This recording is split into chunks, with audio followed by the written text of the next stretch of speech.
3 years. It has taken me about 3 years to write this story. Oh, sorry, where are my manners? Hello, and good evening. Well, whatever time it is for you right now. This is a story I've been working on for quite a while. I'm not really going to explain or describe anything here, but it is also within the same universe that I've been writing in for the last... What year is it now? 5, 6 years? And there's a lot of care put into this one. But, as always, thank you for being here. And please do enjoy this tale.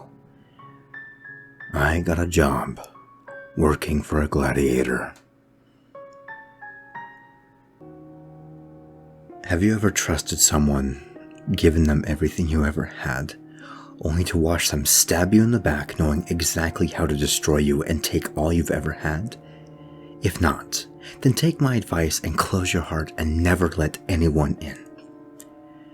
My best friend Dutch had started working as a lawyer in the same firm as me. I decided to take him under my wing and teach him everything I knew. He was like a brother to me. Was. I'd come home one night after celebrating with my boss after he gave me a promotion. My wife would be asleep by then, so I quietly let myself in. The repetitious creaking of wood along with moans of pleasure stopped me. My blood ran cold. My pulse increased drastically. My mind went into a frenzy. I felt my body moving towards my vintage shotgun on the mantel. I didn't want to kill anyone, just scare them. I slid my shoes off and quietly crept up the stairs, making sure to avoid the creaking steps. My footsteps were hidden by the shaggy carpet at the top of the stairway. The scent of lit candles and sweat enraged me further. Pieces of clothing littered the hall. The master bedroom door was left ajar, allowing me a peek at my wife's face slathered in blissful enjoyment. I kicked the door open, cocked my shotgun, and aimed it at the man using my wife. To my shock, it was Dutch. The feeling of betrayal floored me. I took my time. My heart. I taught him everything that he knows, and this is how he repaid me. I shouted at him to get the hell off my wife. To my horror, she defended him. The woman who I'd give the world to, who I gave my entire life to, defending a man who wasn't her husband. Thoughtlessly, I pulled the trigger. I expected the dull click of an empty gun. What I heard was a deafening gunshot. In an instant, I watched as Dutch and my wife were mercilessly slaughtered. I stood there, my mouth agape, eyes focused on the two bodies while their blood spread. I didn't hear the police sirens outside. I didn't hear them yelling at me to freeze. Couldn't feel them tackling me to the ground and putting handcuffs on me. Only after I was dragged out of my house and in the back of a police cruiser did everything set in. As it was all happening, I decided to hire the best lawyers I could find to defend me in court. It cost everything I had, but eventually I won. I was a free man, legally at least. The cost of all the fees, lawyers, and bail took everything I had left. Writing the last check for all the money I had in my account was indescribable. Naturally, the firm I worked for fired me. No one wanted to work with a killer. I couldn't blame them. I could feel the cruel irony of it all. I used to defend those kinds of people, monsters in human skins who had managed to get away with their crimes. And there I was, repeating some kind of sick cycle. My neighbors, the family I had left, they all knew what I had done. Mercy was something that none of them offered. I couldn't stay, so I decided to get rid of everything. The problem was selling it all, because of the rumors of the owner being a murderer. It was practically impossible to sell any of it. In the end, I was tired of trying, so I did the next thing that made sense. I let the bank foreclose on my home, repossess my cars, and anything else worth of value. Not a penny to my name, just some cash in my wallet. You might be thinking, shit man, you're an asshole, but that blows. So, what's the relevance of this? Well, the day before I walked out of my house for the last time, I received a letter addressed to me. It was a pitch black envelope with my first and last name in cursive written on it. No return address, which was odd. I decided to open it. It wasn't like I had anything else left to lose. The contents inside were quite strange. Dear Greg, I believe I have need of your skills. Seeing your situation really gives you no other options other than accepting my request. I'll expect to see you very soon. Please go to the following address as soon as you can. I can't wait to meet you. Sincerely, Mr. G. I wasn't sure if this guy was stalking me or something. Whatever the case, I didn't really have a choice. I made my way to the strange address, following the directions. It led me to an abandoned part of town. On every block were old, colonial-style brick buildings, looking as if a feather or two would cause them to crumble to dust. They were built next to each other with hardly any room in between. I felt lost walking around until I saw an alleyway that wasn't there a second ago. A curious feeling overcame me, causing me to approach it. Walking inside, it had many left and right turns, too many that could have possibly fit within the block buildings. After walking for what felt like a mile, I found a door. It looked brand new, practically dripping with fresh red paint. My eyes were drawn towards the silver doorknob. It pulled me towards it, but I didn't feel safe grabbing it. I pulled away and turned around to leave, and stood of the alleyway behind me. There was a solid brick wall, as if it was built within an instant. I turned around, back towards the door. It remained unchanged. Bracing myself, I inched towards the door. Cautiously, I reached my hand towards the doorknob. It felt oddly warm. Turning it, I heard gears from within the door itself begin to turn. A soft click went off, letting me know the doors opened. I pushed forward and entered a dimly lit room behind. Once I was inside, the door shut behind me and locked itself. No going back now. I walked towards the light source. It was a fireplace on an adjacent wall from where I was. The fire barely had enough light to show the walls. I was clueless as to the size of the room where I stood. The sound of a pen scribbling on paper drew my attention. Between the fireplace and I sat an old man in a chair. His focus was on his desk. He was writing something down. He hardly acknowledged me as I approached him. Take a seat. The one across from me, and I'll take care of you when I'm finished here. Confused, I looked around me. Are you talking to me? Without missing a beat, he replied, What other jobless schmuck would I be referring to? Fine, I'll take a seat. He grunted in response. Quietly, I did as he said. My focus was drawn to what he was working on.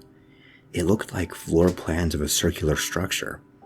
I couldn't see the key scale from where I sat, The lines he drew looked flawless. It looked as good as a printed sheet. A couple of minutes went by before he slid the papers away. He looked directly at me. "I suspect you've questions about the letter you received." This question felt like he read my mind. Yeah. How did you know about that? It's been a few months since all of that happened." "Well, we're very resourceful. I don't have time to waste, though, so I'll give you the basic rundown. I have 2 jobs here, building this behemoth, as well as hiring those who I see fit for the jobs we need filled." He showed me the papers he was focused on before. I got a better look at the key scale as well as the title. A coliseum, 250 meters in diameter, 100 meters high, 785.4 meters in circumference. What is this, a Roman reenactment? A smile spread across the man's face. "These kind of funds have proven too legitimate for a hoax. As to why a coliseum, I have been told the following from my clients. There's an urge, a desire lost to the ages for blood and combat. I don't necessarily care why. If someone's paying, I'll build it. What you're here for is to make sure everything's legal." "Legal? Isn't murder and death clearly illegal?" He seemed unaffected by my tone. "Has that ever stopped you from abusing the legal system to win? Besides, I never said it was for human use." A cold shiver ran down my spine. "Wait, what? Human use? Is it supposed to be a farm or something?" "No, exactly what you'd expect of a coliseum.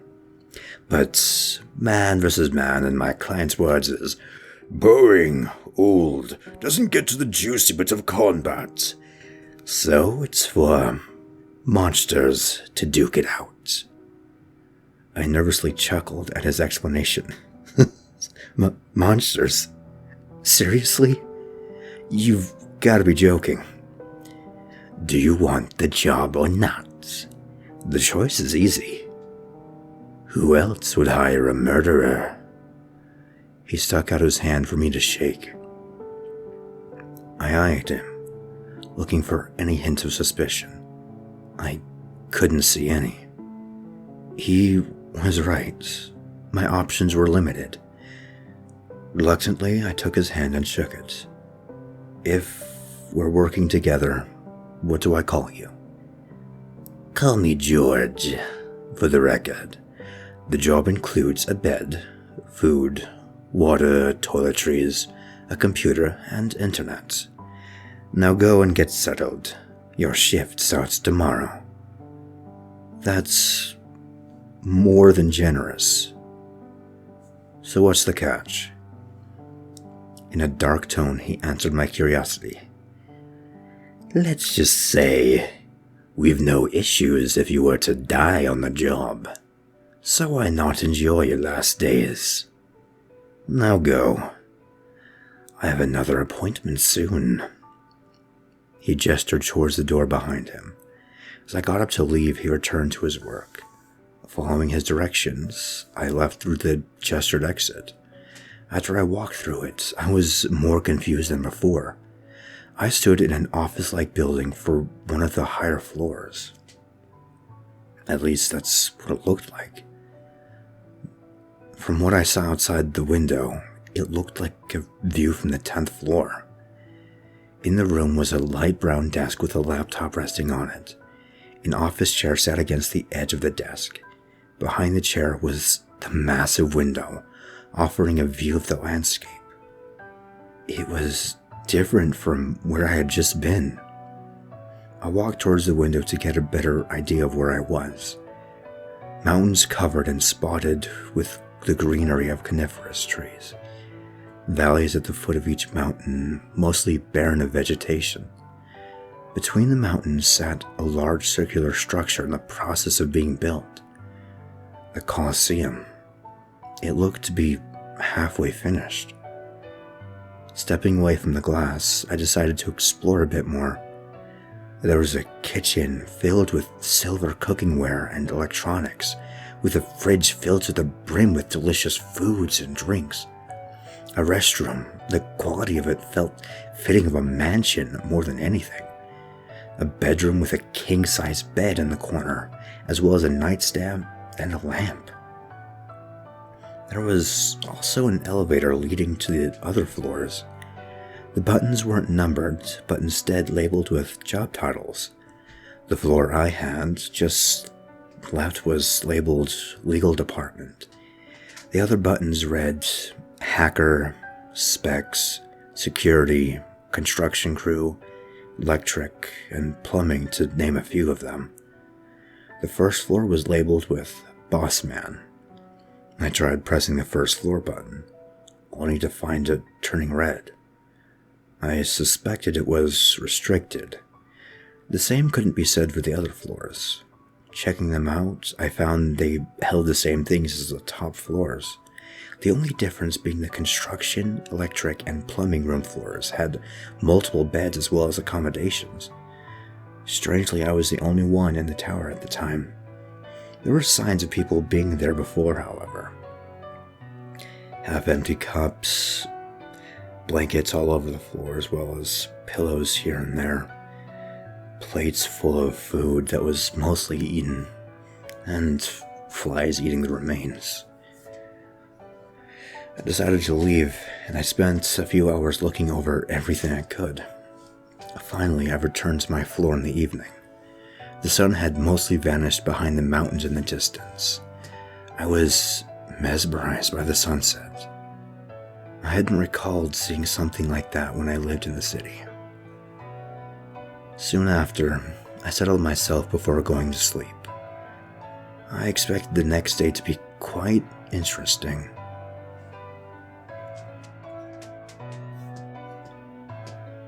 Sorry about the long wait. It's been quite a while since I've written about my first day. Technically, this would be my second entry about all of this. For a sophisticated environment like this one, you'd expect better internet connections. I've been informed that my boss had enforced a no network policy. That would have been nice to know beforehand. His reasoning was so no one could find our location, which seemed fair. There was one day every once in a while we'd be given access to the network. Like a returning addict, I spent the whole day downloading as much as I could. Hard drives don't need the internet to function. With the size of my computer, I've had to delete old files while replacing them with new ones. Since day one here, it had been this way. Speaking of which, since it's been so long since my first day here, I'm going to tell you about the next interesting day. This day started as normally as I'd expect. I'd had quite a few years of experience back before my life was ruined. It felt unnaturally natural. When I got to my office, I saw George leaning against the strange teleporting door. "Hey you, you're finally awake. How was your trip crossing the border?" he asked me with a grin. "Well, I'm pretty sure I'm not in Kansas anymore. I don't recognize the landscape. I've only seen mountains in pictures, some of my clients' paintings. Where am I?" I asked him. "Wyoming. One of the places you go to get away from people. Plenty of open space with hardly anyone around to bother us. Those that do go snooping around are either sent back, or if they're persistent, get exactly what they're looking for." "Which is?" He stared at me expectantly. "Use your imagination," he said while shaking his head. "Fine. Day one. So, how exactly am I supposed to make this legal? I don't really know the laws of monsters." "I'd expect as much. The only thing you have to go off of are fairy tales, movies, and the imaginative minds of writers. Our laws are more of hunt to survive or be hunted and killed, straightforward. Quite a few of our kind live more sophisticated lives than that, though. We're always aware of our potential death, less than humans would be. Yet that fear drives us to live cautiously. Our existence being known to the public wouldn't be a luxury. I mean, I understand you've been taught that we're the monsters out to eat you all. There's some truth to that, I admit. But do you think twice about needing to eat to survive? My mind wandered to the eggs and bacon I had minutes ago. Not once did I consider what it cost for me to have it. The financial costs, the manual labor, the growing or the slaying of the livestock just to feed others. Well, not really. Is this morality lesson over? His eyes squinted at me. Just making sure you understand what to consider. Make the waivers for monsters a sign that they understand they'll be fighting and likely dying for something useless. I don't want insurance on our asses about this, so don't miss a single goddamn thing. He turned and started to exit through the door to his office, stopping for a couple of seconds. When you feel the building shake, don't panic. It's not an earthquake. It's just the big boss man getting back. He comes and goes when he pleases. If you meet him, well, good luck. He shut the door behind him, leaving me with my task. I didn't know where to start. It's not like I was given a description of what would be fighting in the ring. So I searched my imagination for any potentialities. Hardly anyone reads the terms and conditions, so I'll summarize this to make it less boring for you. I presumed the permission of any and everything short of mountainous destruction to be allowed. Not holding back could be a joy of its own. The waivers included allowing the use of teeth, nails, claws, brute strength, weapons, tentacles, etc. I've no clue what to expect, so might as well include everything I can think of. I've also included any supernatural abilities like casting fire or other elements. Psychological abilities such as psychokinesis were allowed too. I made sure to go through every detail as to cut out any possible loopholes. 6 hours had passed by the time I had finished the first draft. The grumbling of my stomach changed my focus. I shifted my body and stretched to loosen and relax my joints. My chair scooted back as I made my way to the kitchen for lunch. I chose to have steak to quench my hunger. Halfway through cooking the meal, I was getting ready to flip the slab. That's when the whole building shook, flipping the meat for me. The tremor lasted for a couple of seconds. I'd be lying if I said I didn't piss myself a little. So, that must have been what George was talking about. How heavy is this guy? Or did they install a system that creates the feeling of an earthquake? Either way, I hoped it happens during the day. I doubted I would be able to sleep during the movements. By the time I had finished and cleaned up my meal, I found George reading over my work at my desk. Well, damn.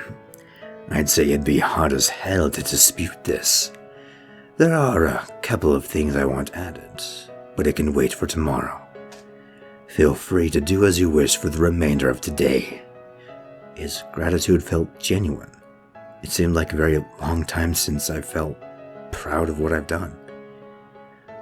Well, thank you, Mr. G. About earlier, George raised his hand and stopped me. No need. It's understandable. I've been discussing philosophy with the boss so long that it's become a habit to discuss similar things with other employees. I see. If you would be inclined, could you tell me where we get our funds from? A soft grin crept across his face. Curious, are you? Only natural considering our past. Let's see where to start. You know how bounties work, yes? I have a basic understanding. Someone puts out an amount of money for the retrieval of someone, and whoever turns him in gets the money. Yes. Imagine the price for creatures you'd consider unnatural. The capture or even the slaying of these beings would prove more than difficult to a human. Naturally, their price would be higher. The greater the threat, as will the price be. However, I deal with more than that. You see, most beings have what you may know as a soul. Those souls, as the creatures they reside within, have their own values.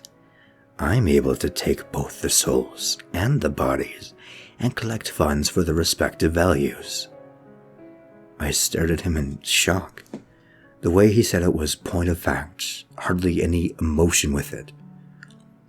Sir, you're talking about living things, only like they're financial gain to you. His expression changed to one full of thought.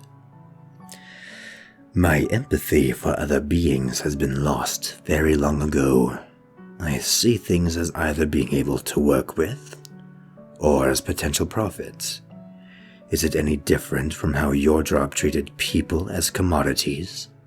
Once my ideals were filled with the blind faith of understanding and unification, but time has brought it with a new understanding. He looked at his watch, his eyes widening. Without another word, he walked back to his office. I stood there for a few minutes, pondering at his words. The rest of the day I spent determining what old files to delete. Near the day's end, I stared at the sunset as it sank behind the mountains, watching the sky as it shifted from shades of blue, orange, and pink. Had dinner and readied myself for sleep. As I fell into a slumber, I wondered what the next day would bring.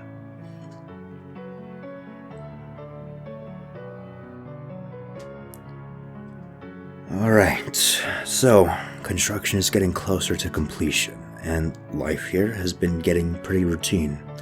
Get up, breakfast, work, lunch, work again, dinner, and then sleep. George comes and checks on me every now and then to see my progress, adding in a few things he wants changed here and there. So, yeah, pretty normal. Nothing really important came up over the last several weeks. So, I guess I'll tell you about the day I met my boss. Well, my boss's client, I should say. That day my sleep was interrupted by the building being shaken, far worse than I had remembered. I scurried from beneath the bed covers and dove under the bed frame. I held onto the wood as it rode out the shake. The sound of the walls cracking, of ceiling tiles exploding as they shattered on the floor, the metal from the building frame creaking, glass shattering on the outside of my bedroom. After several seconds, it all stopped. I hesitated for a bit before crawling out from cover. Sunlight seeped in from the cracks in the wall, letting me assess the bedroom. The damage didn't look terrible, but that was only one room.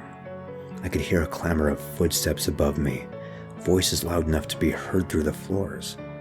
Not wanting to be seen indecent, I quickly got dressed, skipping my usual shower. I felt a breeze against my face as I walked down the hall. I arrived in the kitchen, looking around for any broken glass. The coffee maker had shattered on the floor, forcing me to watch my steps. I continued towards my office. The large windows were obliterated. The breeze from outside felt cool. It made the sweat on my skin feel like a calming sensation. From an intercom speaker above me, I heard someone with a deep voice announce a state of emergency. Apologies for the tremor. The building seems to have taken damage and is now in need of immediate repair. Please evacuate immediately so that reconstruction can occur efficiently. Please avoid the elevator and use the stairs through the door next to it. I decided it would be in my best interest to take their advice and leave. I went back to the kitchen and grabbed a couple of bananas to at least have something in my stomach. I made my way to the stairway and began my trek to the main floor. Quite a few others in construction outfits and the like joined me. After a couple of minutes of walking downwards and my legs beginning to ache, I was outside with everyone else. Our attention was drawn to a very large man, like 15 feet tall. He was wearing a blood-spattered button-down and dress pants that barely seemed to fit him. He was muscular as hell, like he lifted freight trains every day. He dressed us as soon as no one was left inside. "My apologies. The quake you felt was caused by a little incident not too long ago. I take full responsibility. Most of you don't know me. I am Mr. B. Feel free to call me Beast, however." As he continued on, he began to shrink. It came to a stop when he was close to 6 feet. "I realize you must have questions, but I've not the time for that now. I can answer one question, however. You may be wondering, why the Colosseum? Now, I love a good fight, and I'm certain many others do as well. This fight, however, I feel would better fit a stadium worthy of it. This fight does have a prize, though. One that is so irresistible, it seems to attract more than monsters to it. Be prepared for any future quakes. I'll be defending the building and the prize until the fights are over. Feel free to spend a few hours for leisure while the reconstruction crew is at work on the building. I shall return later." Mr. B walked back inside the building as I was trying to wrap my head around what he was exactly. "So what do you think?" George's sudden voice startled me. "Holy shit, don't do that. That is the second time I've practically had a heart attack in the same day." He grinned at me. "Well?" I pondered at his question, more concern than curiosity on my mind. "He seems like a scary guy. I definitely don't want to get on his bad side, not to mention how huge he was. I don't even know how that's possible. What is he?" George stared at me for a few seconds. "Well, I'm not sure how to explain that. I'm not entirely certain of that myself. But if he tries to talk to you about philosophy, just know you have been warned." I drew a deep sigh. "Noted. So, what do I do while the building is being fixed?" George shrugged his shoulders. "Whatever your mind can think of. Shouldn't be too long before you can get back to work. I still expect a full day's work out of you." My shoulders drooped down. "Yeah, I'll be sure to." The reconstruction was finished in a couple of hours. Within that time, my exploration turned up the trees, forestry, and realizing what the middle of nowhere actually meant. Back inside, I tried to ensure I finished my work. I got back to my floor as soon as they allowed me inside. I was looking at the papers that George had modified. It was more than a couple of things this time. It would take me at least a night to finish it all. Well, complaining wouldn't make it go any faster. I had a couple of paragraphs left by the time the moonlight shone through the window behind me. I rubbed my eyes from the strain. Okay, almost done. But before I could continue, I began to hear an argument. Scanning the room, I found the door to George's office had a dull glow coming from the bottom. "I warned you of this, beastie. The moment you brought that thing here, it would attract creatures trying to claim it." George was yelling at Mr. B almost like he knew him well. "Which is why we need to start the tournament this week. I can kill them all day, but there won't be any monsters left to slay in the Colosseum. I will not leave my work unfinished, whether it's destroyed during the combat or not. I am finishing that Colosseum. It will be damaged no matter what, and we're running out of time until something much stronger finds it. George, listen to me. You used to not care about this so damn much. What happened to you? There was silence for a few moments until George began laughing. What happened? You should know better than anyone what happened. It's so damn amusing, watching you and your trust in these pitiful humans after everything they've done to you. It's pathetic how low you've become.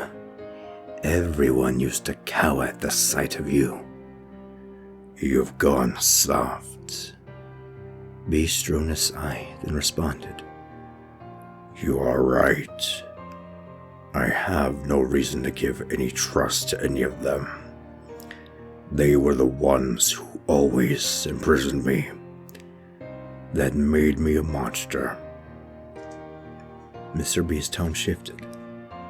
But it's not like any of our kind were different. You all ostracized me, made me a monster as well. Not one of you made me feel welcome.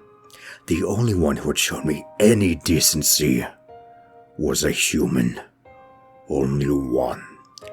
He had made me feel like I wasn't some mindless creature out for blood and carnage. He had more reason than anyone to hate me, to want me dead.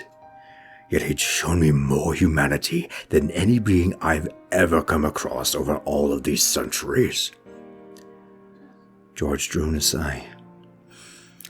Despite everything, it confuses me to no end. I may never forgive these beings, even if you do. Regarding the construction, what about a compromise? I'll finish the plumbing and electric. The building is bound to be destroyed by the participants anyway, so what the hell? It seems we're done here. Please leave my office so I may continue my work. The door abruptly opened. Mr. B walked out, slightly pausing to stare at me. Before George could see me, the door was pulled closed swiftly. The light from the door frame faded away. Ah, the lawyer. I don't believe I caught your name. So many I've met here already. His intimidating presence made me stutter. I'm Greg, sir. Gregory. What a fine name.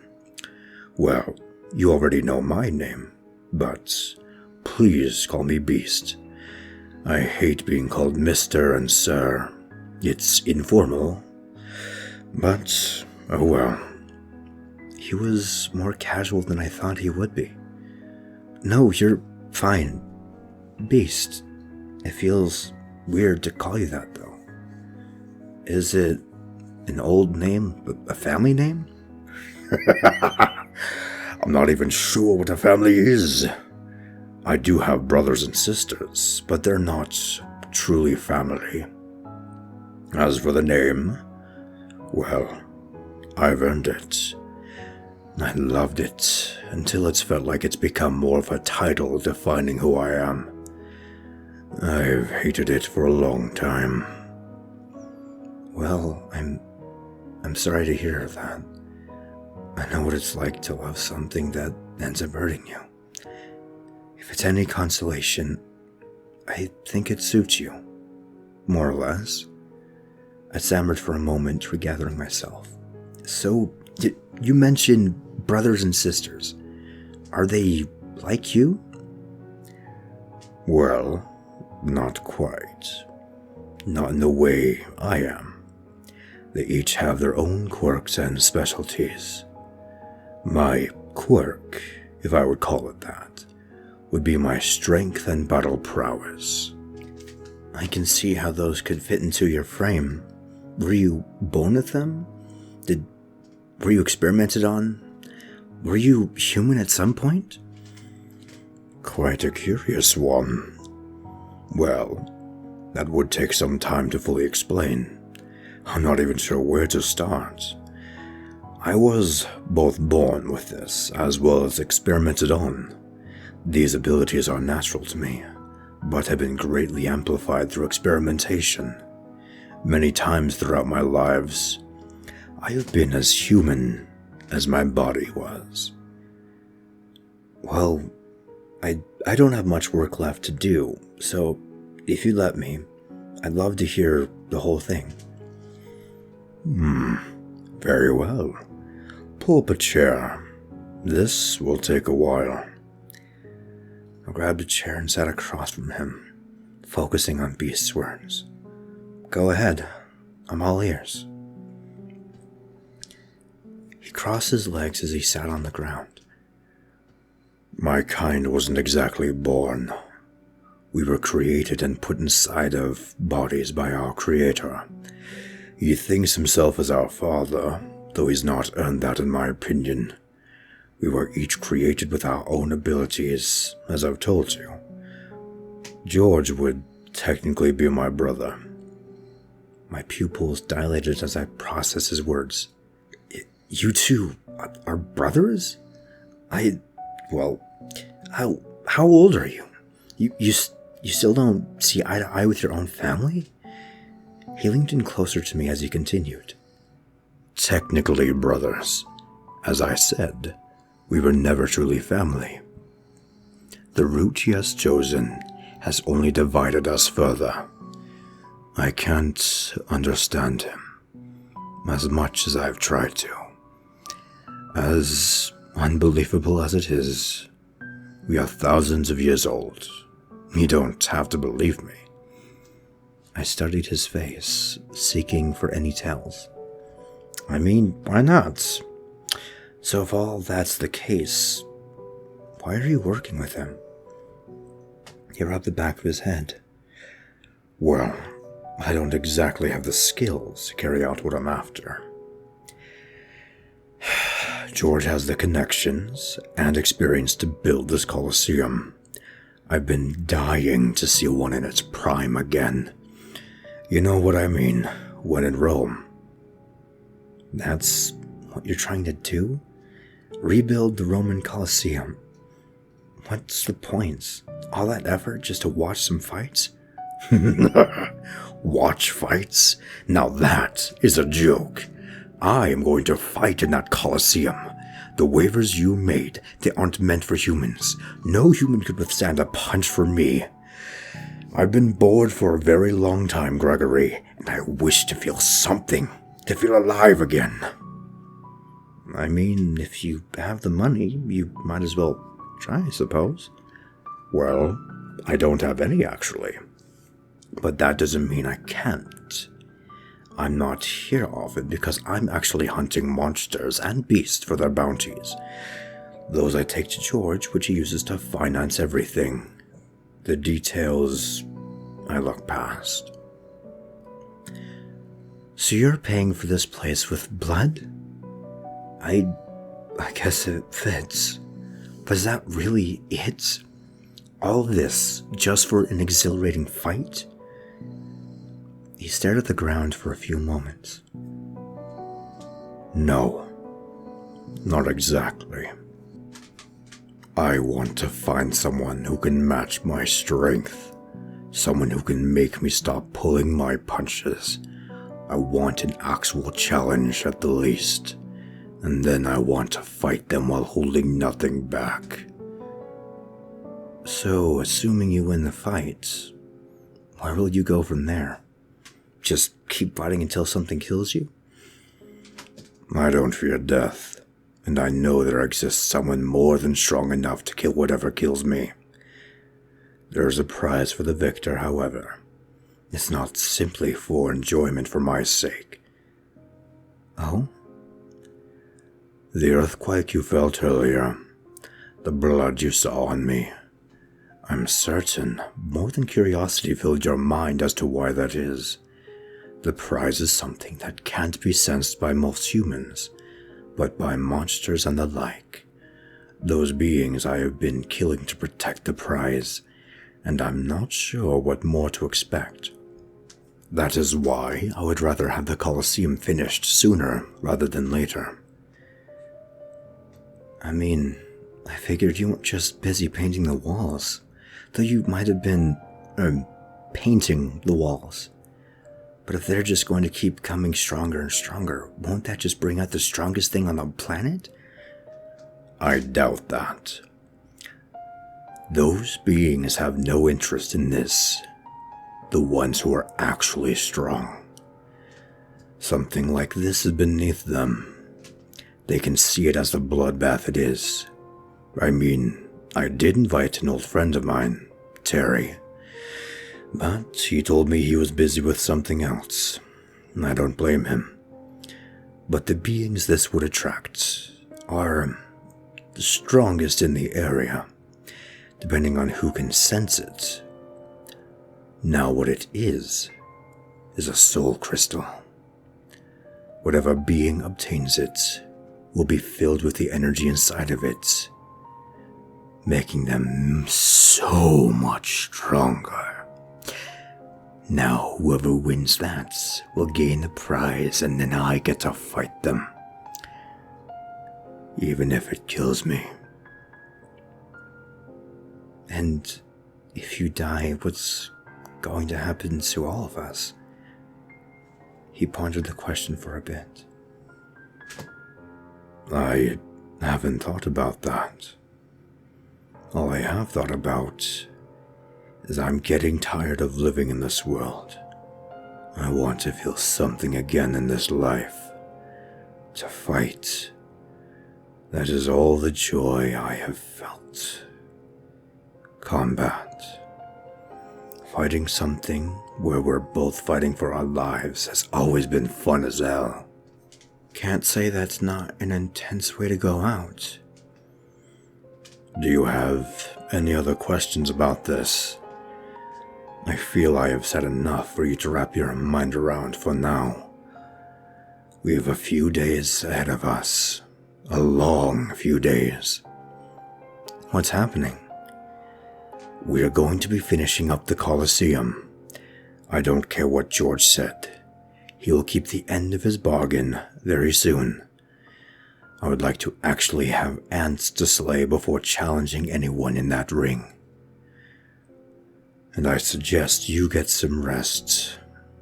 You're going to need it. All right then. Let's hope everything goes well. Little did I know, it was bound to be a shit show.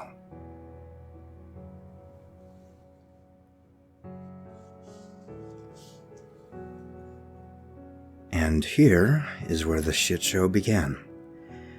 I was sitting in my office chair, admiring the glowing Colosseum as the last of the lights were installed.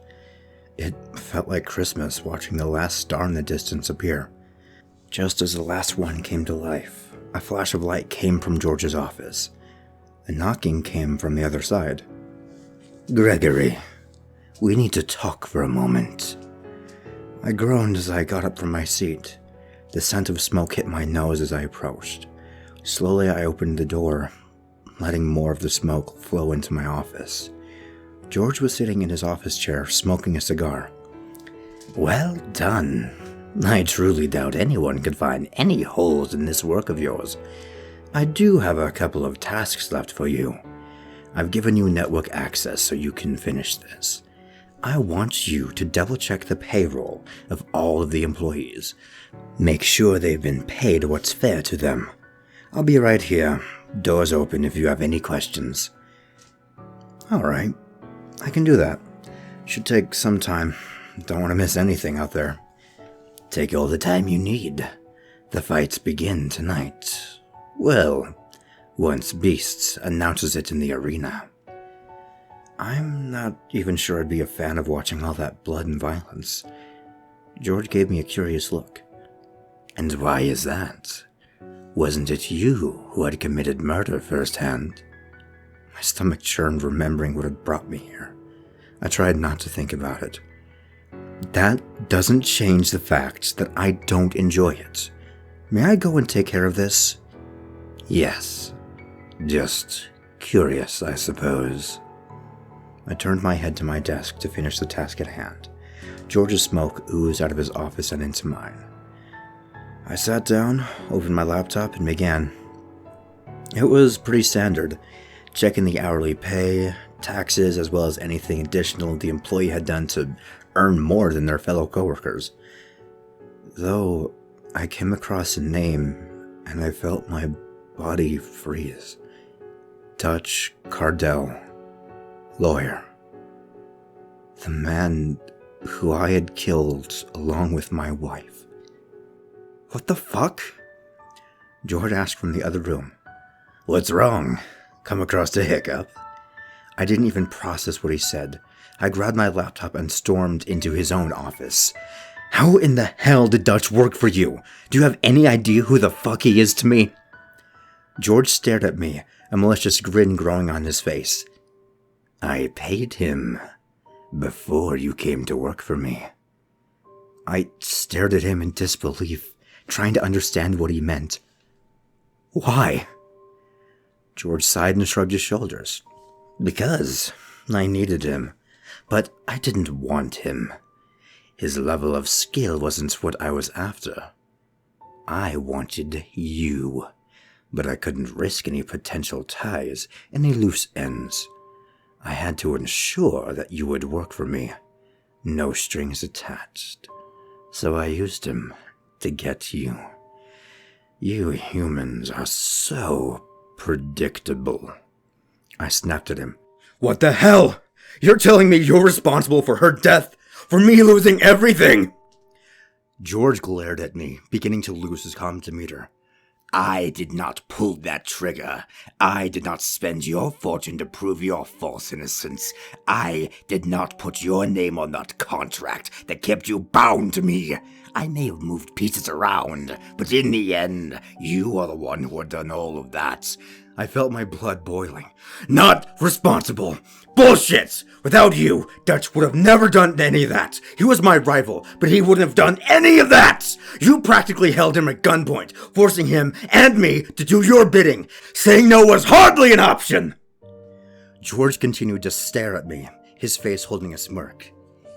And before me, how many guilty men and women were set free because of your words? How many more innocent lives were lost because of your greed and lust for recognition? We both know you've had it in you to pull the trigger yourself. I've simply supplied you with the opportunity. Now, for your final task. I turned around, heading to leave his office. Like hell! I'm not doing it, damn! But before I could continue, the force of several hands grabbed my limbs. I couldn't move. No matter how I struggled, I looked around me, but saw nothing holding me. The imprints of fingers ran up and down my body, where I felt myself being held. Your contract states you are to do my bidding until after you finish my final task assigned to you. Did you not read it to the end? As a lawyer, that would be such a shame. He stood in front of me, locking eyes with me. Look, I truly hate you. Every one of you insects, thinking so highly of yourselves. But you have your uses. These legal waivers you made, you are to take them to the locker room, the one where all of the cognitive combatants are. They are to be signed and collected by you. My business with you is finished. I felt the hands move me out of his office and into mine. Once I felt their grips disappear, George handed me the stack of papers. Farewell, Gregory the lawyer. May we never meet again. With that, his door shut, and the light from his office vanished. I was breathing heavily as I took the elevator to the lobby. The papers began to crumple in my hands. My body felt hot as I replayed George's words over and over in my head. Motherfucker, to think I believed a word out of that jackass's mouth. He deserves to rot in hell. As I was ranting, I didn't notice Beast walking beside me. What ails you, my friend? His voice shook me out of my rage for a few seconds. Oh, hey, I'm kind of pissed right now. He gave me a concerned look. Well, there's only one carriage left. If you'd like, we can discuss your troubles on our way to the Colosseum. I didn't really care. Fine. We exited the building and approached the remaining carriage. I doubt modern vehicles would suit this environment, not to mention the terrain. That, and it does bring back so much. I looked at the man I knew as my boss. How old are you truly? Very. Looking upon that ring of conflict, I'm filled with fond memories. What you may call the good old days. I stared at him, questions forming in my mind, combating the anger I already felt. Wasn't the last Colosseum destroyed back in the 14th century? He turned his head towards me, nudging me towards the carriage. Let us speak more inside, and I'll be happy to tell you. I followed him as he stepped in the vehicle. The interior was lavish, fit for royalty. We situated ourselves in the cabin, and we shortly began to move towards the Colosseum. So, what ails you, my friend? I felt the need to talk, to vent, to express the anger and wrath I have felt for the one who trapped me here. George. His pompous, punchable fucking face. This job. Sure, it's fantastic, but I hate what it costs to be here. Everything I lost. My career, my home, my wife.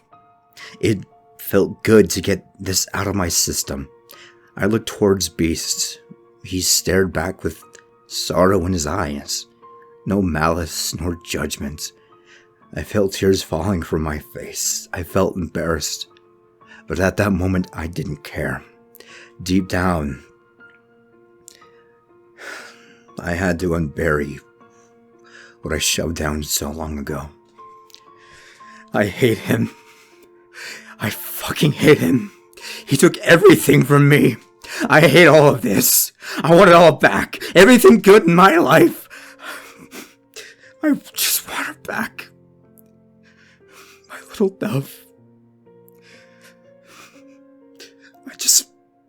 I miss her so damn much. Is it wrong of me to just have that? Just give it all up, all away. Everything I had just for one more day with her. I wanted to say so much more, but the tears wouldn't stop. If I could say anything, I didn't know what else. I buried my face in my arms, letting the tears fall. Felt about damn time that I finally broke down and let it all out. B sighed deeply. I know that ache, dear Gregory. I've been alive. No. I have suffered for hundreds of years here. I've been hated by everyone who knew of me, even by those who had never known me before. I have known hate more than I have known love in this life. During the prime of my life, I was made to be a killer in that structure. His finger pointed ahead, towards the Colosseum. So many lives were lost to me, and yet the people loved it. They cheered my name more and more. They wanted blood, and I gave it to them. Although, nothing lasts forever. There was a child, maybe a few years old. He was watching the fights. He was on the edge of the ring, right in the front row. He lost his balance and he fell into the pits. He looked frightened. I ran over to him, doing my best to protect him in the middle of combat. I don't remember much. I do remember blacking out. When I came to, that little boy's blood was on my hands. Everyone there, they started screaming, cursing me. They ran away. The guards came and arrested me. For the remainder of those days, I was in the dungeons beneath that ring for many, many years. That earthquake that destroyed it was what freed me. After that, anyone who recognized me hated me. I was made to be a monster. He looked towards me. I hadn't realized I was staring at him while he told me his life story. Gregory, I do not see you as a monster, nor a cruel man. You are a struggler. You try to make everything work. Though you make mistakes here and there, you continue to try. And in that process, I can see you've closed your heart, as I have long ago. I understand you completely. Do not let that stop you from believing in people again, my friend. The carriage stopped. We have arrived. Wipe your tears, and let us see what tonight offers us. I used the sleeve of my button-down, cleaning my face to try and look presentable. I made sure I still had the papers in my possession. I felt them firmly still in my grasp, though the top one was covered in my tears. I threw that one away, and I exited the carriage. Seeing the Colosseum in person was gorgeous, fascinating. I have no words to describe it. It looked as if it was of ancient times. I felt as if I had traveled to the past in that moment. Hey, Mr. B, where would I find the Chamber of Fighters? The locker room, I guess. They all had to sign these waivers. He glanced down at me and then back towards the building.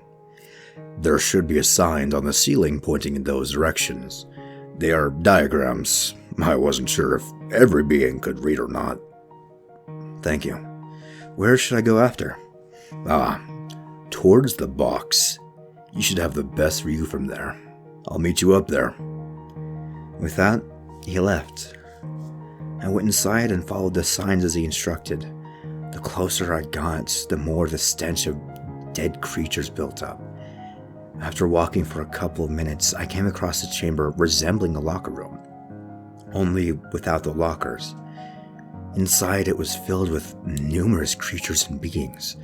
Monsters with fangs, claws, talons, scales, tentacles, wings, and so much more. The majority of them were large. Most of them were covered in muscles.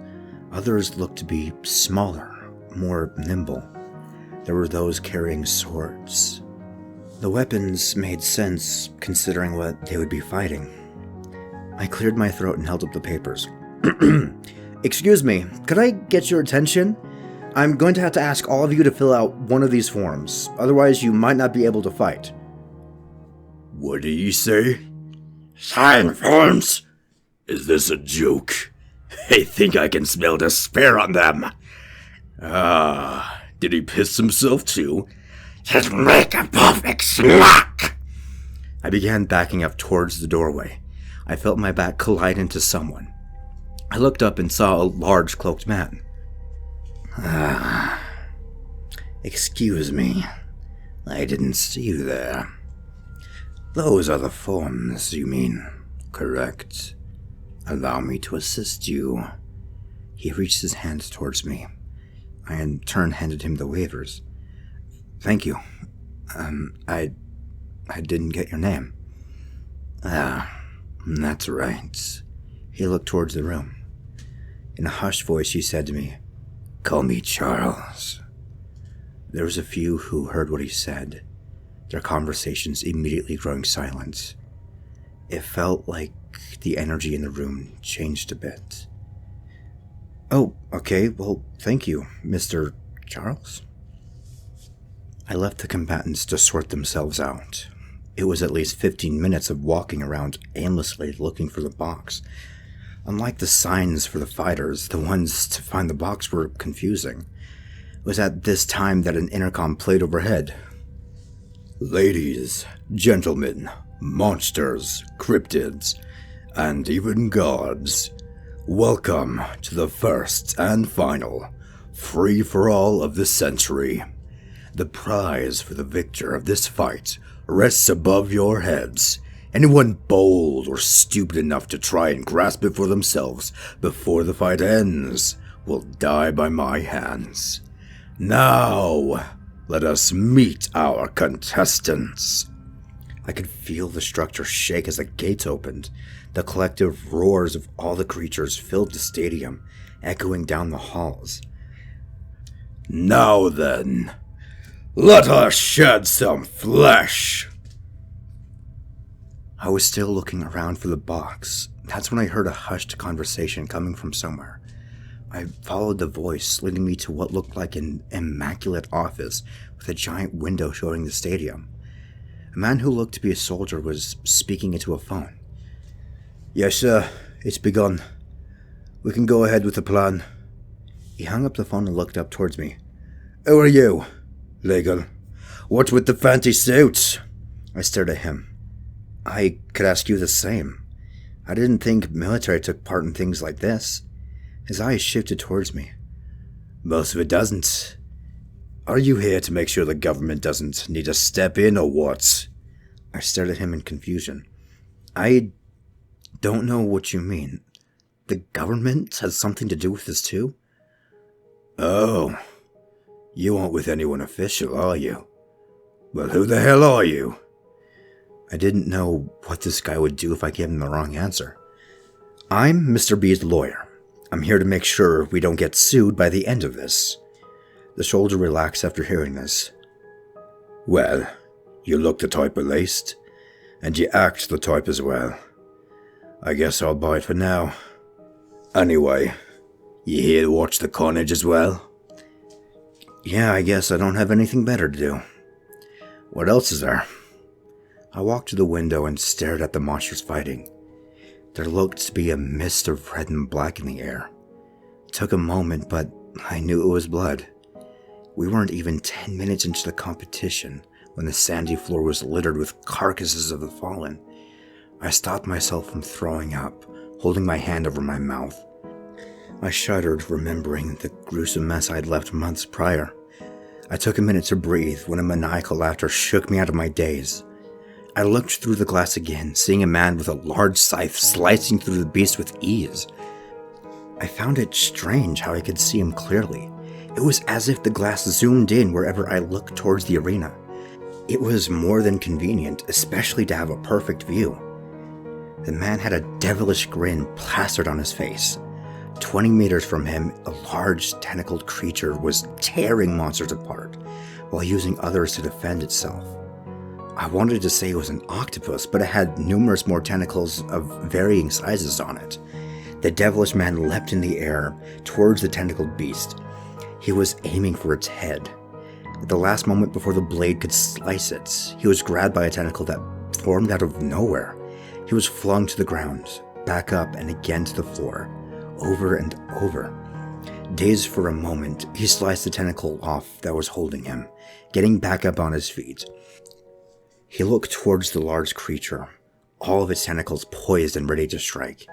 He grabbed the scythe with both hands, splitting it in two, holding one in each. All right then, let's dance. With that, the beast began striking him with one appendage after another. Effortlessly, the man sliced through each tentacle. As it lost each tentacle, a new one grew back, continuing its barrage. It grew more and more frustrated as he kept cutting off its limbs. The creature increased the speed of its attacks. Slowly, the man grew overwhelmed with the attacks growing more and more frequent. He was being pushed backwards from the force. He tried to increase his own speed. He slipped up his strikes, and in one fluid motion, one of the scythes was snapped from his hand. His attention broke, and every other tentacle reached for him, wrapping around the entirety of his body. Slowly, it began to crush him. Red liquid began seeping out of the cracks of the tentacles until there was a loud snap. A shriek of pain came from the ball of tendrils, followed by a solitary blade. All at once, every one of the tentacles was sliced apart, revealing the man with one broken arm. Screw you, you oversized squid! He leapt once more towards the creature, his one scythe readying his remaining arm. With one fluid motion, he sliced the creature's head clean off. He tripped and fell to the ground as he finished. Trying to get up, he used his scythe as support. Whether due to blood loss or exhaustion, he collapsed on the ground. I felt a mix of joy and concern for him. I didn't expect to root for them to win, but I was happy he did. That feeling was short-lived when a chain wrapped around him, pulling him away from his weapons. In mid-air, an enormous pincer grabbed him and cut him in half. The being that did so was an enormous scorpion creature. Its arms were enlarged pincers. Its torso and head were human. The top portion balanced on 6 arachnid legs, while the tail wielded a chain with a stinger on the end. As it pulled the chain back to rewind it, the scorpionoid flew backward suddenly. The dust settled, and standing in front of the scorpionoid was a gray-brown humanoid creature. On top of its head were 2 large horns curving backwards. It was covered in fur and had cloven hooves for feet. It raised its fist to strike. I noticed it had 6 fingers on each hand. Before the dust settled, the scorpionoid jumped towards the weregoat. The goat's fists collided with their face. Instead of flying backwards like last time, the scorpionoid stopped abruptly. Their chain was wrapped around the weregoat's arm, which didn't seem to budge. In the distance, I could see the scorpionoid trying to pull the goat towards them. Instead, the weregoat pulled the scorpionoid towards it. The goat jumped in the air, arching backwards, timing it perfectly. Their hooves collided with the scorpionoid's chest. Jumping backwards, pulling their legs with them, the goat shoved the scorpion back into the ground. I felt the structure shake as it hit the sand. The weregoat fell towards the scorpion headfirst. Its horns struck the head of it, obliterating it. Once the dust settled, the weregoat stood triumphantly. Slowly they looked upwards, staring at the crystal glowing above everyone. The weregoat leapt into the air once again. It aimed for the glowing beacon on the ceiling. Before I could register what happened, I suddenly saw a beast in front of it. In his large muscular form, he grabbed the goat by the horns and threw it towards the ground. Afterwards, Beast entered the fight himself, causing carnage in his path.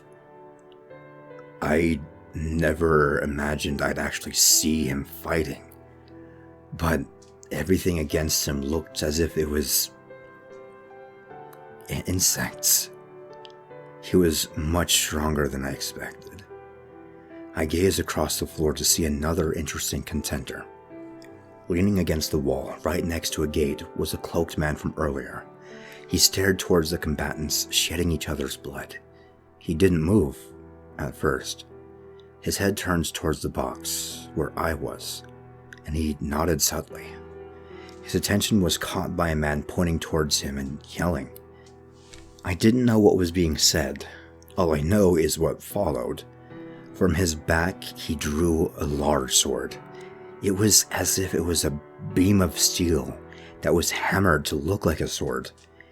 In an instant, he drew it and slammed it into the ground through the man, slicing him in half. But before he could put his sword away, the man regenerated. Catching him off guard, the regened man swung at Charles. His fist collided with his face, but the regened man pulled his hand back in utter pain. Charles swung his blade again, cutting him in half at the waist. He kicked the top half off of him, separating the regened man from his legs. Instead of reattaching, the man grew a new pair of legs. He also regrew clothing with his regeneration, which I cannot explain. The next couple of minutes went like this.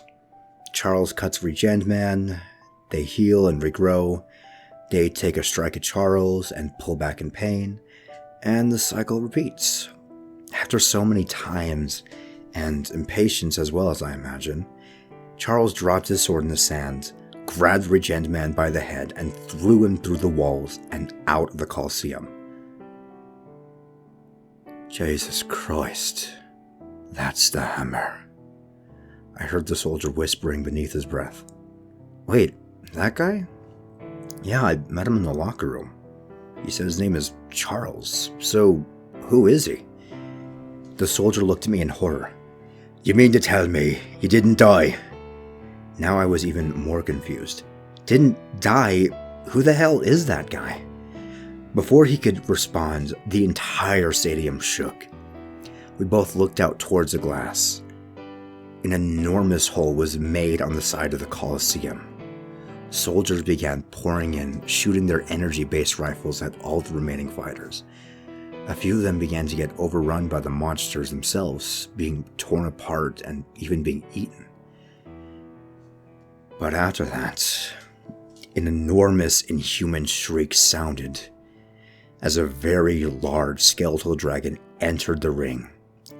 It breathed purple fire towards everyone. The soldier and I took cover as the flames reached the glass. It shattered, and I could feel the heat of the fire, though it didn't burn me.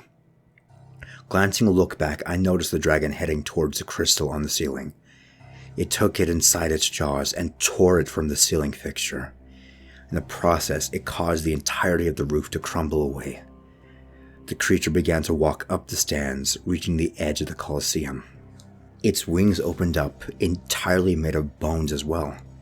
They began to flap, causing wind to churn. It began to fly away gradually. You shall not! I heard Beast's voice call out in the next moment. I witnessed the dragon's wings shattering into pieces. It plummeted onto the ground outside of the Colosseum. I only heard the conflict that happened outside. The roaring of the dragon, Beast's cries of rage, and the ground shaking. He smashed through the walls and back into the ring, only to exit through the other side. As he flew, his size began to shrink. I got up looking for the soldier, but he was nowhere to be found. I ignored him, doing what I could do to find Mr. B. Well, I wasn't sure exactly. The building was falling apart, and I had no choice of staying inside. Eventually, running around, I found the hole that Mr. B crashed through. I decided to follow it to get outside of the building. Once outside, quite a distance away, I saw him leaning against a tree. Seeing him made me grin, until I saw the state that he was in. His body was covered in burn marks and bruises. I see the chaos hadn't reached you, my friends. That is good. I was a fool. George had warned me of this, broadcasting a beacon like that. It was basically a dinner bell. I wanted a good fight, to die a warrior's death, to have that fulfilled. What a waste. The man I looked towards for so much guidance and help, here, sat at his lowest. Hey, it's not like you didn't do anything. Look at this place. Or what it was.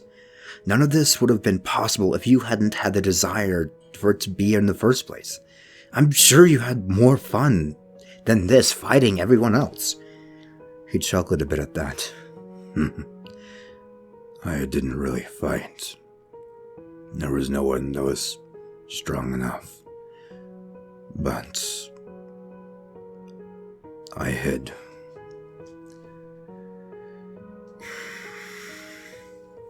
I was waiting until only the strong remains was what I was hoping. To have leapt upon the stadium and to have the fight I had dreamt of. Though, fighting all the weaker ones sapped my energy away. You fought a dragon, and you weren't burned to a crisp. I have felt fire 1,000 times hotter.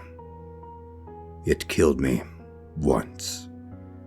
This, I would have had a nice 10 at best. Then what was with the crystal? Didn't you say you were going to give it to the strongest person? I knew who that was the second I saw him. A I'm certain you noticed them as well. The cloaked man, he would have slaughtered me. Even if he held back to give me a fight that I wanted, it wouldn't feel right. I was afraid. Afraid of what? Afraid of dying so easily to the hammer.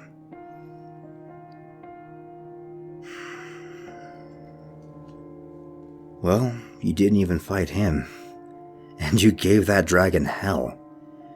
Do you know where it might have come from? I don't know, but we're going to find out. He leaned himself forward and began to stand up. Are we gonna go chase that thing? Didn't it already beat you? Beast took out a handgun from behind him, looking at me sternly, and spoke seriously. I won't repeat myself. Shut your mouth. Take this gun. Ready yourself, and come help me reclaim what's rightfully mine.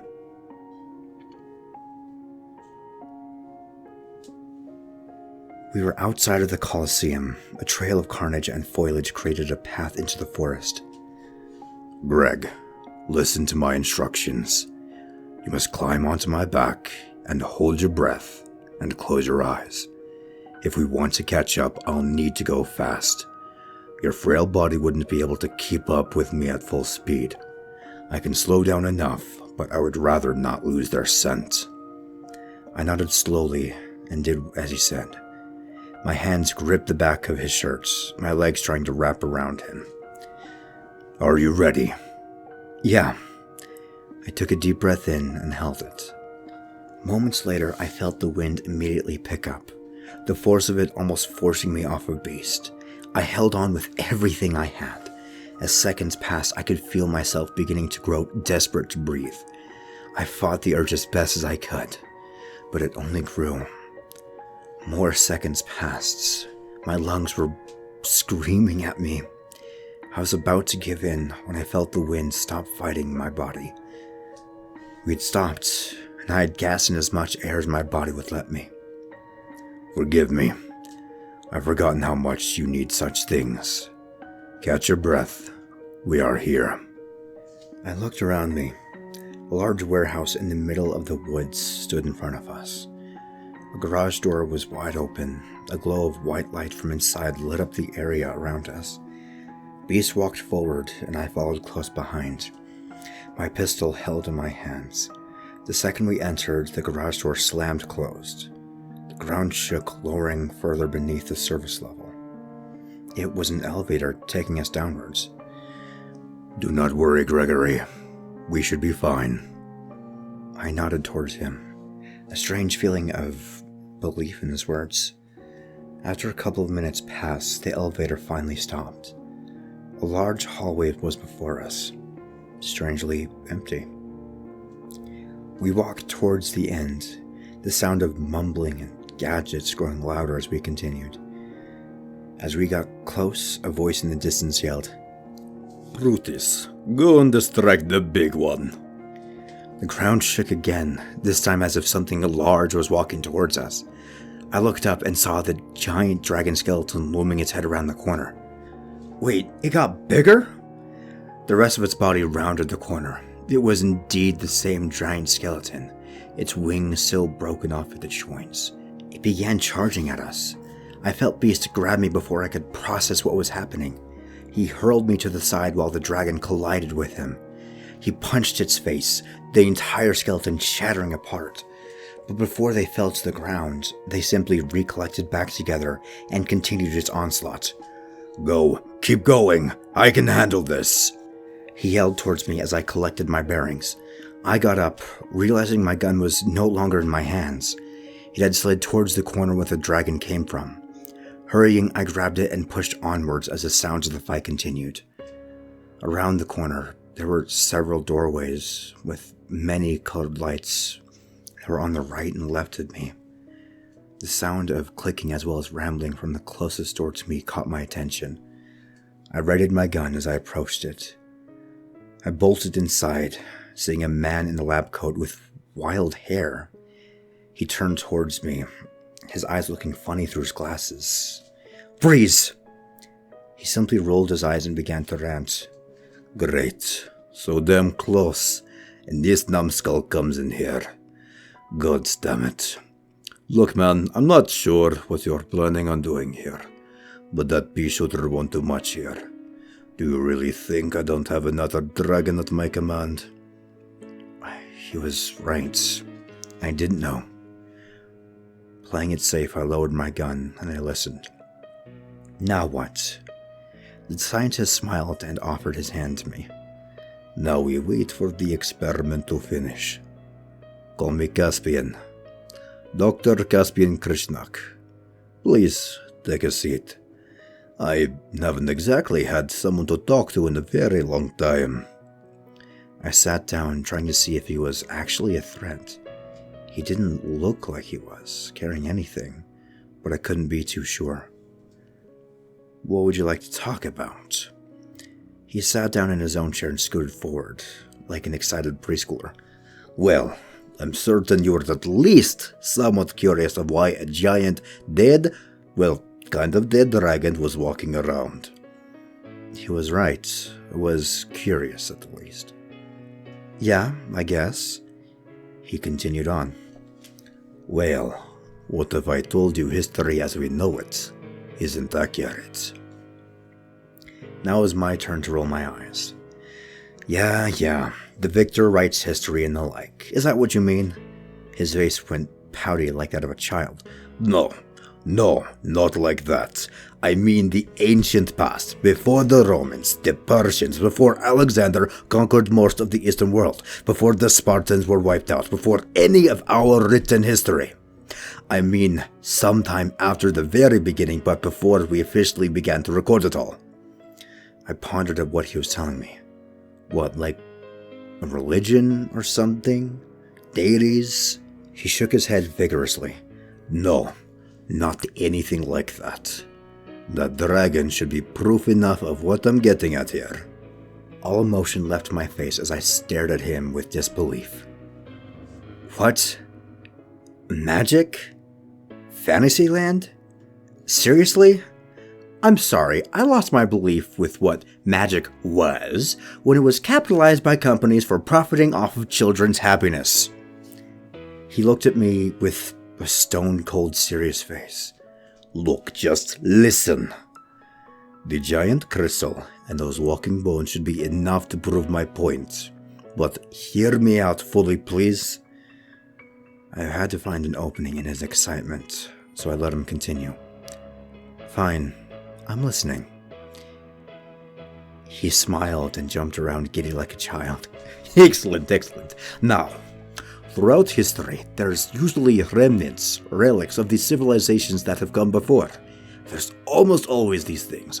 Weapons, tools, inventions, etc.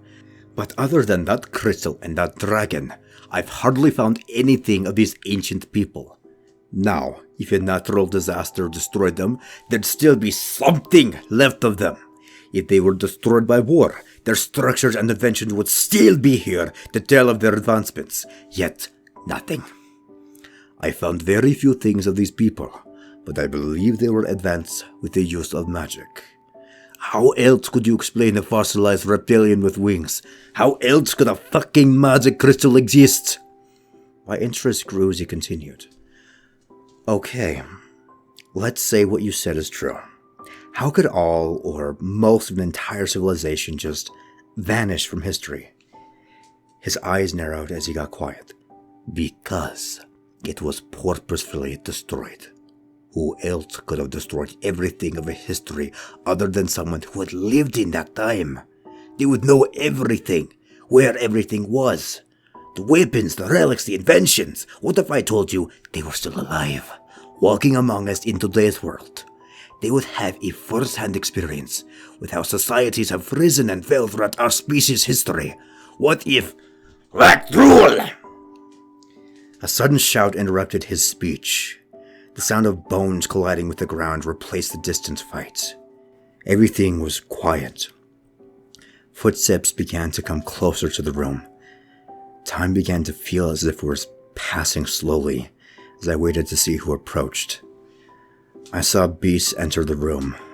Behind him was a familiar hooded figure, a giant sword strapped on his back. Charles was following Beast with a stone-cold face.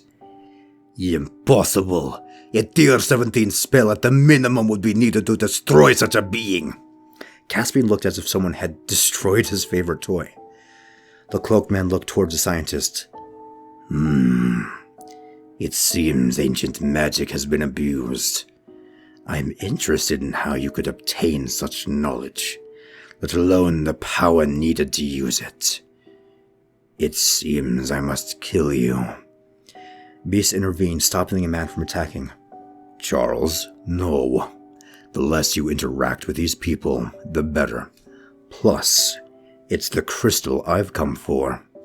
I still wish to grant it to the victor. The man identified as Charles looked at Beast, almost amused. You wish to give it to a being, just to destroy them in combat? You must be joking. I have better uses for such a thing. I need it to bring back life to my beloved. That witch told me what I would need it. And now, I have found it. Caspian yelled at him, anger filling him. Neither of you are taking anything. I don't care how damn strong you are.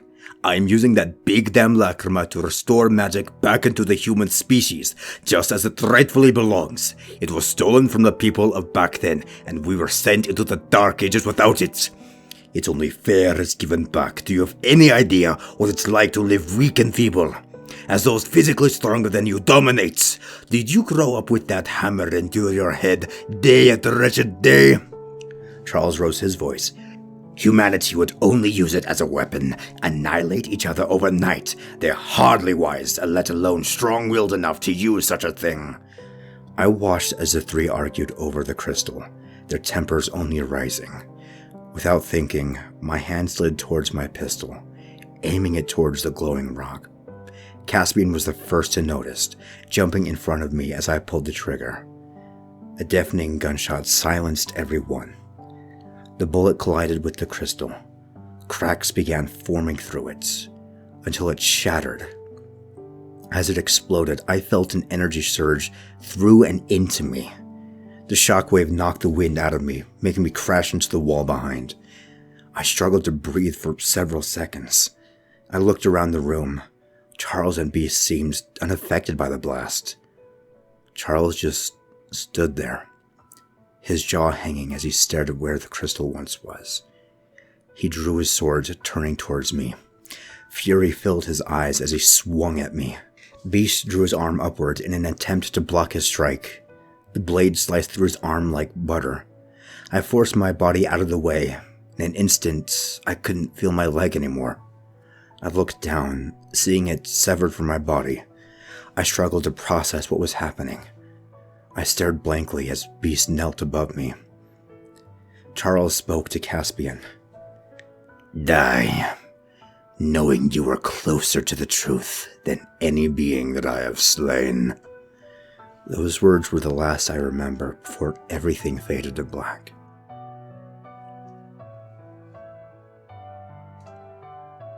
When I came to, I don't know how long I was out.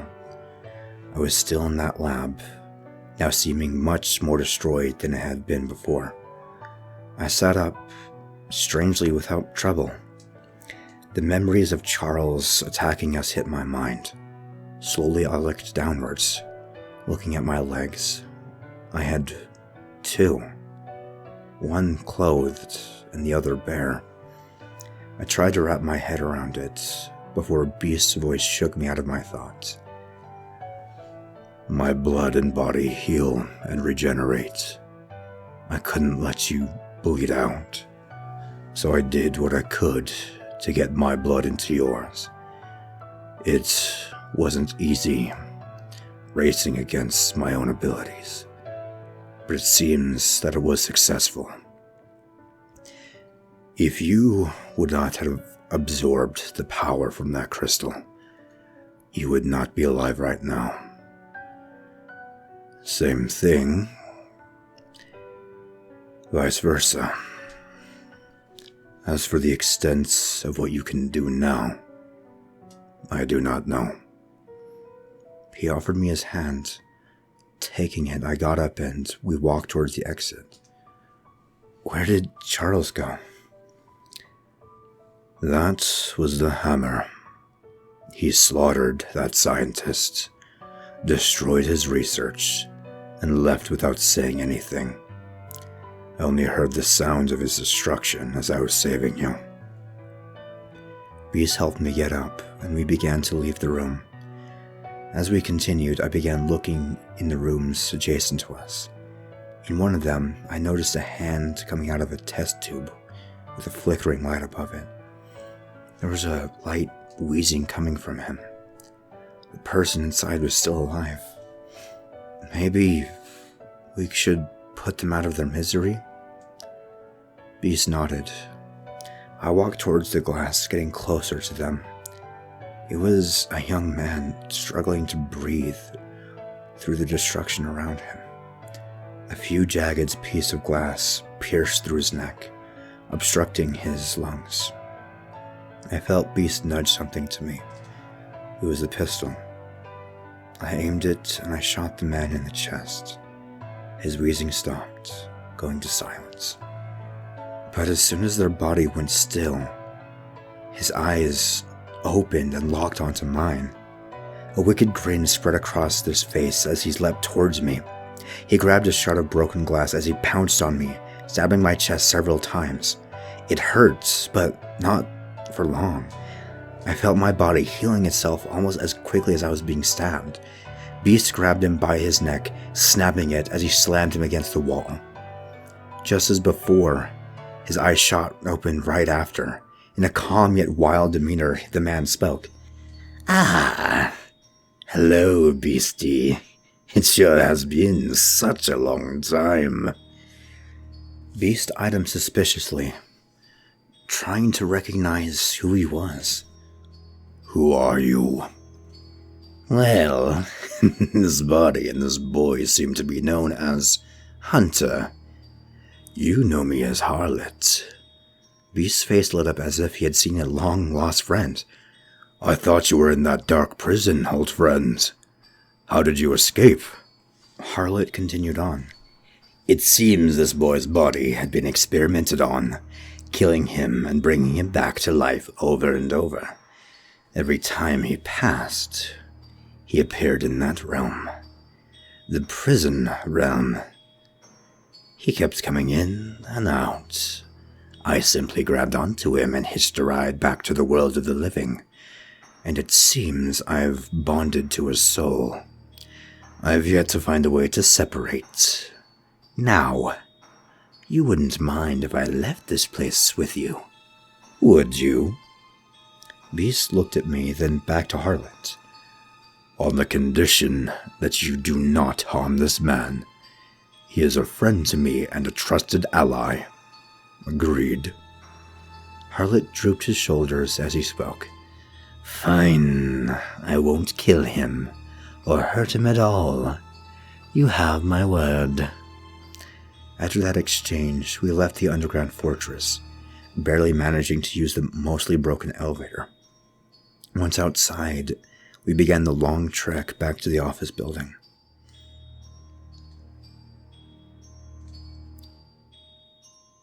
A couple of weeks had passed after we returned to the tower. It was mostly empty.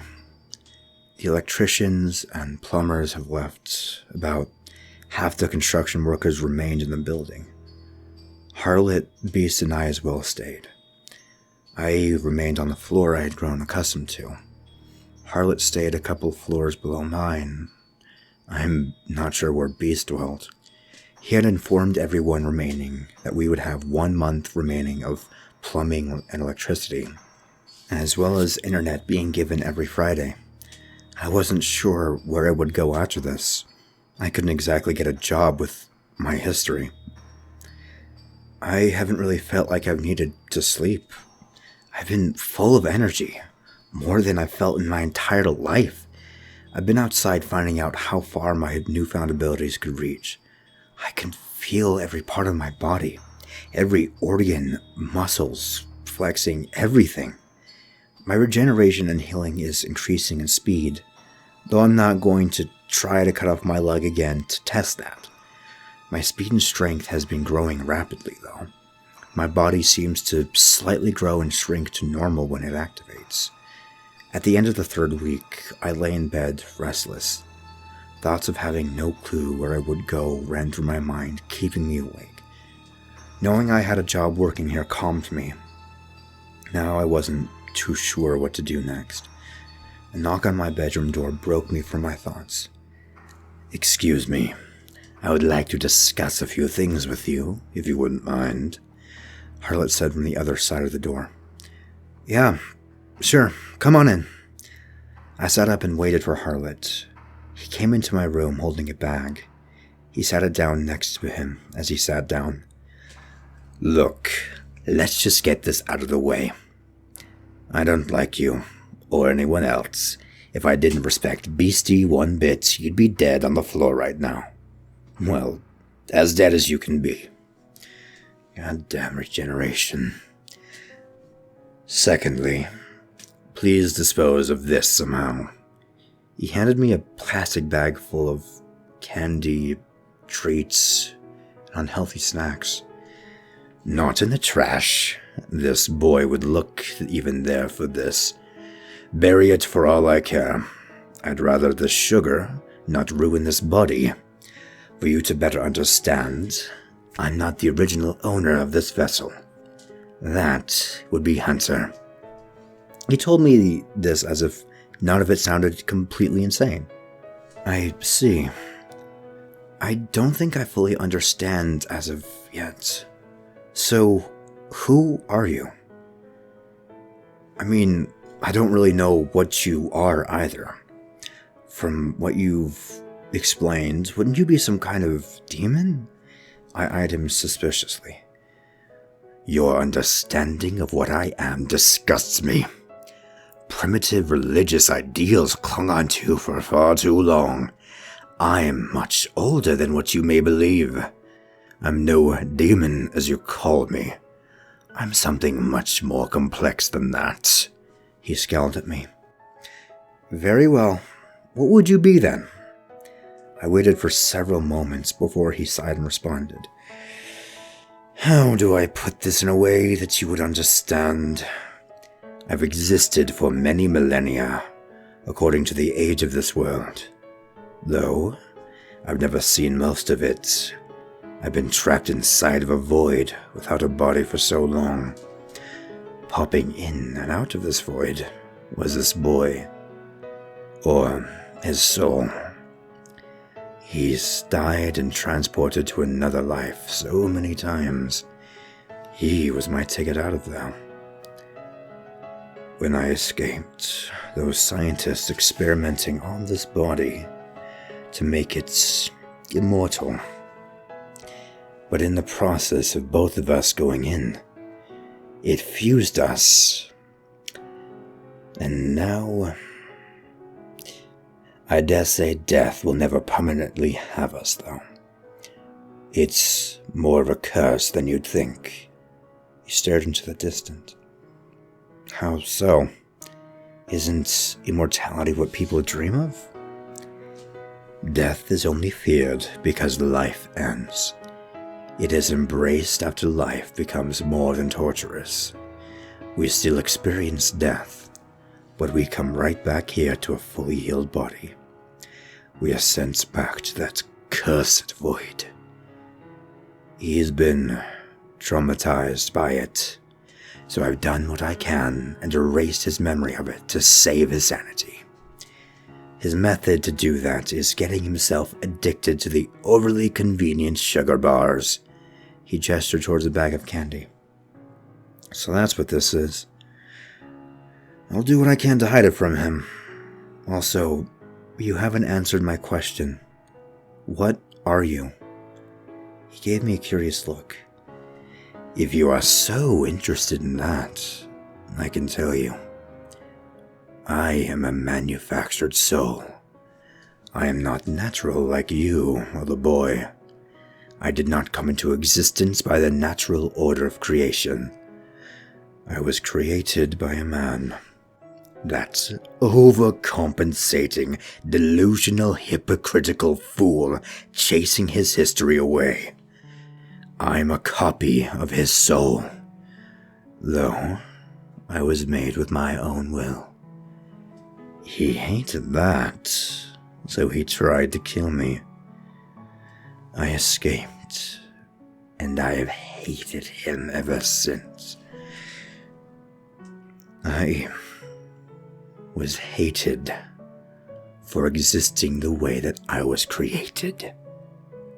Harlot gazed at the ground. I'm truly sorry for what's happened to you. How exactly did you end up in that void? My creator eventually caught me and sent me there. I couldn't sense anything. I had no body to see, hear, smell, feel. Nothing at all. So, who exactly is this creator of yours? I mean, creating a soul, wouldn't that be an incredible accomplishment? And yet, not a soul has ever read of such a thing in all of history, have they? You would rather everything of that nature be erased from known history. As for who he is, I won't bother to tell you. I doubt you've ever met him, and I even doubt more that you'll ever come across him. I've evaded him for so long. He's been known to miss me from time to time. I wonder if Beastie might have an idea of where I should look. Well, what would you do if you find him again? I will stab him through his heart where he stands. Though I doubt this body, or even the boy, have the strength to accomplish that. Ah well. Thank you for your time. I shall leave you. I never got your name. Oh, it's Gregory. Greg for short. Harlot gave me a blank face. Really? That's an awful name. How about Karma? It's not as if you'll be returning to your old life anytime soon. The decisions you've made in life has led you here. Might as well embrace them. Well then, until we meet again, Karma. After that, he left my room. Trying to absorb everything he said, I soon fell asleep. The next morning when I woke, I went through the usual morning routine, catching myself after sitting at my laptop for a while, waiting for a task. Instead, I got up and I went to the elevator to head down to the lobby. When the doors opened, I went to Beast's office. I knocked a couple of times before he responded. Come in. It's unlocked. I did so. Hey, Beast, I've got a couple of concerns. Perfect. I was actually hoping to talk with you. First, how's the recovery going? I presume more than well, yes? Actually, yeah. Do you know where Harlot's gone? I have a couple of questions I want to ask him. Beast gave me a worried look. He left some time ago. There's a rebellion that's been going on, being led by an old adversary of mine. Harlot went to go find and join them. Other than that, something's been worrying me. Please, sit. I did so. What could be serious enough that it worries even you? I felt myself becoming afraid. The crystal that you absorbed. I can still feel it emanating from you. And that also means other creatures can sense it as well. I can't protect you forever. You're in danger if you stay, which is why I've made arrangements with an old friend of mine.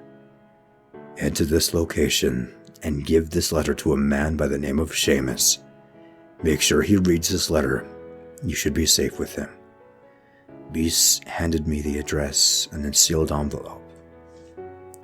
So, I guess this is it then. No longer working for you? An emptiness began to grow in my stomach.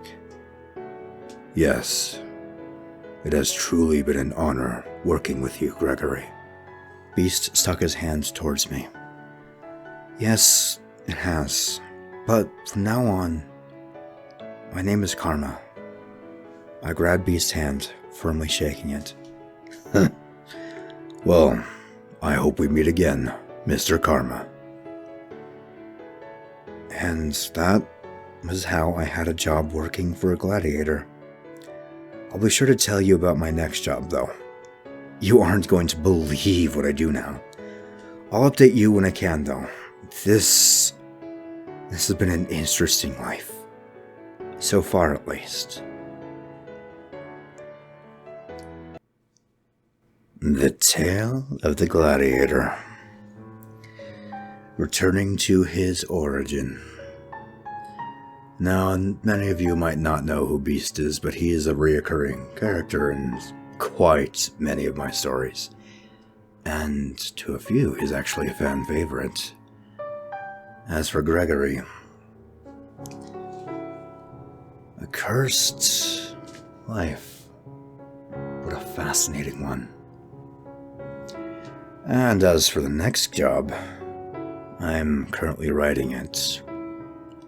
I don't want to spoil too much, but let's just say there's some jobs that haven't exactly died down yet. Just think 1600s to the 1700s. Kind of a lawless life. And that's all I'm going to tell you about that. I am going to finish writing that one and fully record it exactly like this one. Same main character. And if you're shocked at not hearing other voices, I don't exactly have a lot of free time on my hands to have the patience needed or allowed requesting voice lines from friends or acquaintances. I figure it's faster, a lot easier just doing it on my own. But with that, thank you so much for being here, for listening to the entirety of the Gladiator's tale. And I do wish you a fantastic rest of your day, night, morning, evening, afternoon, whatever day or time of day it may be for you. And do remember, there's so much to understand in this world.